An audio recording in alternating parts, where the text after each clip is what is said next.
Hey guys, this is John, and hope everyone's having a good start to their week. And I'm playing step by step in the 5-minute pool. I'll play d5, and we have a Slav of some sort. Step by step is a frequent opponent of mine. We got a slow Slav. I like to play bishop f5 against this particular move order. This characterizes the slow Slav. I'll go bishop g6. I think bishop g6 is the most reliable move. There's also bishop e4 and bishop g4. That's how I would rank it in order of reliability. Bishop d2 is interesting. There's a lot of stuff that white can play on move 7 in this line. And bishop d2 is one of those moves. I might go an early knight e4 if he does not opt to take my bishop on g6. Oh, that renders that useless, but I was thinking about it. Okay, so now b3. I could play bishop b4. It's probably not a bad option here, because I'm worried if I play bishop d6 that he might play c5 followed by f4 and try to obtain like a big clamp. So bishop b4, I'm instead introducing the idea of taking on c3 and then going knight e4. I think that's what I'll do. It's kind of a lame way to play it, but it's pretty effective actually. So I'm just going to do it. And the point is, if he plays bishop b2 trying to save his bishop pair, I have queen a5 check. And he'd have to play king e2, which is awful. So he'll probably just agree to trade his dark square bishop for my knight. Like, he'll defend the bishop somehow, like with that move. So now I can take it. I could try to do something in between, like a queen h4 type move. Unclear to me that really accomplishes much. Yeah, it's not worth it. So I'll just do that. He's going to bring his bishop out to d3 next. I probably should play g5. This way he has to think about g4. It's an annoying move for him to have to consider. He might play bishop e2 in order to stop me from playing g4. But in that case, I can go knight f6, and I like the fact that my knight's headed to e4. So, all in all, this is a solid position for black. I like my game right here. I'll go queen d6 now. Kind of eye that g3 square.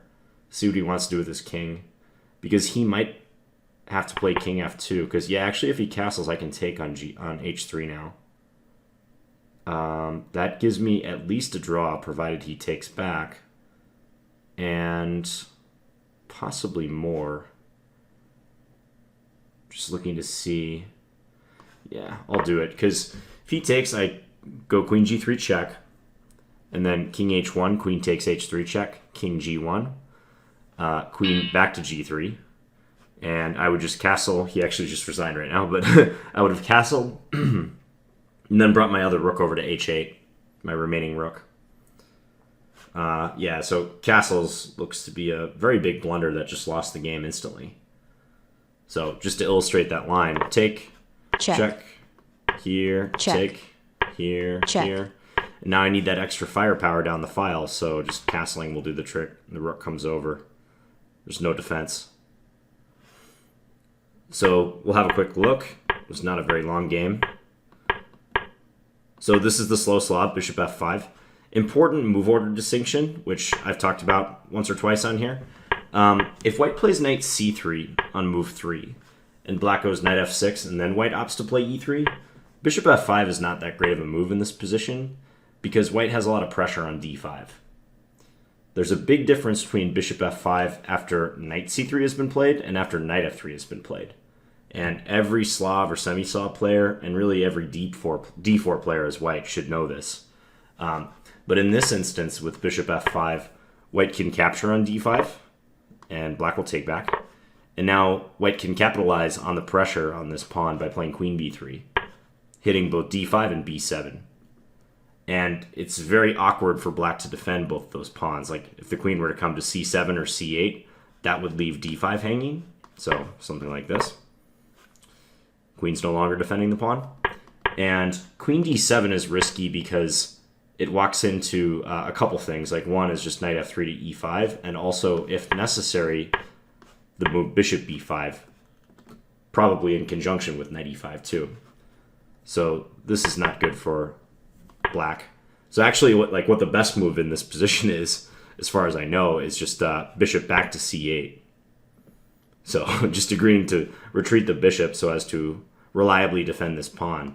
b6 is also pretty much dubious, by the way. Weakens the queen side pretty severely. Also, I think there might be some tactical problems with that move, like maybe bishop b5 check. But against knight f3, on the contrary, after knight f3, knight f6, and then e3, bishop f5 is safe, because if cd and then cd, and now queen b3, well, d5 is protected twice and it's only attacked once. So black could safely play queen c7, knowing that the pawn on d5 is protected by the knight, so it doesn't need the queen's protection. And as a bonus here, black is hitting the bishop on c1 too. So this position is fine for black. So that's the reason, the justification behind the slow Slav, which is bishop f5. So knight c3 and then e6, knight h4. Yeah, this is white's main idea. They're trying to win the pair of bishops. No other move is considered challenging in this position. Well, it's only knight h4. If anything else happens, black might even be able to play, like for instance, I faced stuff like bishop e2 before. And I think black is entirely justified in playing h6 to ensure that the bishop can drop back to h7 should it be attacked by knight h4. There's no real reason to think white could be better here, because black has real easy play for their minor pieces. Like the pieces just fit nicely. This bishop will go to d6 most likely. The light square bishop is already outside of the chain, which is a major hurdle that black has already crossed, basically. And yeah, there's a good position. You can castle on the short side. So after this and then e6, knight h4, I chose the most solid move, bishop g6. But as I said, bishop e4 is a little more dynamic. By playing bishop e4, black would be trying to induce white to play the f3 move and then go back to g6. And there's arguments for and against this, but this generally leads to a more dynamic position compared to bishop g6 right away on move 6, because f3 could hurt white's king safety, but it could aid white in pushing quicker in the center, is often one of the benefits. So I don't have as much experience in that line. If I absolutely had to win in this variation, I'd probably choose bishop e4. Bishop g4, it's not held in high regard at the moment because of queen b3. I don't think it's ever been really considered to be that great of a move. But basically it goes queen b3, and let's say queen c7, h3, bishop h5, g4, bishop here, and the bishop gets driven back to g6 anyways, and white can win the bishop pair. So I just played the solid move, bishop g6.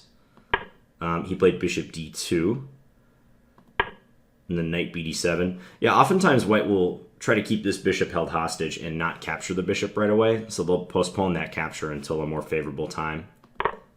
But he took, I took, now here. Yeah, so like an autopilot move for black in this position, which I've definitely made before, is bishop d6. But you have to watch out for this clamp idea, which is c5, bishop c7, and now f4. And this is the clamp structure. So white's playing to restrict black's pawn breaks. So e5, one of the most important pawn breaks for black in Slav setups, is now most definitely prevented. We're not getting past those pawns on f4 and d4. g5 might be playable. Sometimes g5 can be played because, let's say just hypothetically take, there's some question about whether this pawn on h2 is hanging. I don't want to analyze this exact position, but g5 is a break that would have to be considered. b6, another break that you'd like to do against an advanced pawn on c5, would just simply be met by b4. And undermining won't do any good because of a3. The rook on a1 is protected. That's often how you can tell if an undermining is good. But black's not getting anywhere with anything like this. If only, it's only opening the position and probably exposing the c6 weakness even further. So that's why I played bishop b4 way back here, because I didn't want to allow him that c5 move with tempo, setting up the clamp. And yeah, I think he should probably play bishop d3 in this position. Because what he did was not very challenging. Like, after h3, I was just able to take and then jump the knight into e4, hitting the bishop.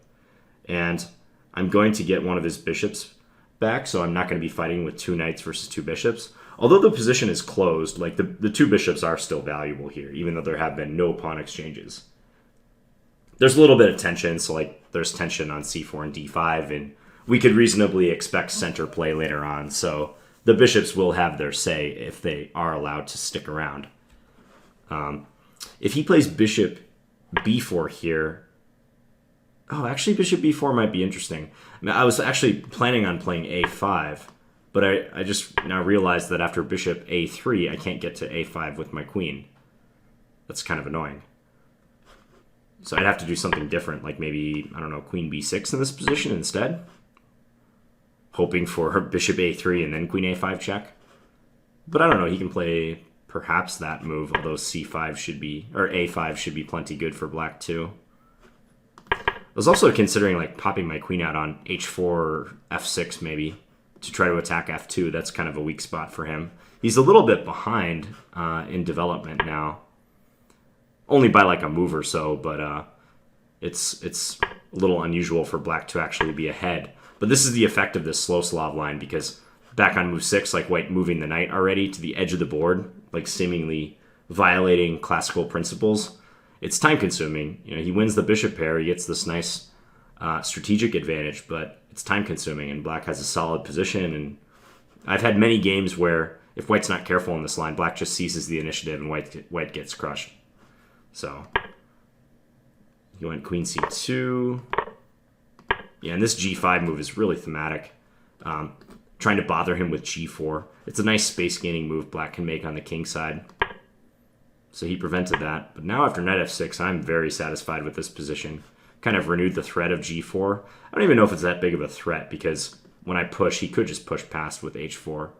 Although then I might like renew the threat and play g5. Like let's just say, I don't know, it's even hard to find it. Let's say he plays c5. I don't know why he would do that, but let's say that happens, and then I play g4, and he's like, oh, well, I don't want him to give me an isolated pawn or something, so go here, and then black gets to get the other pawn up to g5. It's kind of nice. And the pin on the h-file is still operating. So he played after knight f6 this f3 move, but yeah, queen d6, and I don't know, maybe he should go king f2 or castle queenside. Something like that. Anything but what he did, which is castle short. Let's just see what the computer has to say here. Haven't really used the computer at all this game in the analysis, but I didn't really think it was necessary. I didn't think there were too many spots that I felt like the computer could be that enlightening. Yeah, king f2. But it already likes black. It says I'm slightly better. It says try to hone in on the g3 square. Yeah, this is nice. So, yep, castle and rook takes h3, and even if he declines the rook, you can see it's a very bad position for him. The queen coming into h2, and yeah, not good. Not good at all. All right, hope you guys enjoyed that game, and please feel free to leave me any feedback in the comments. Hope everyone's having a good Monday. Thanks for watching, guys.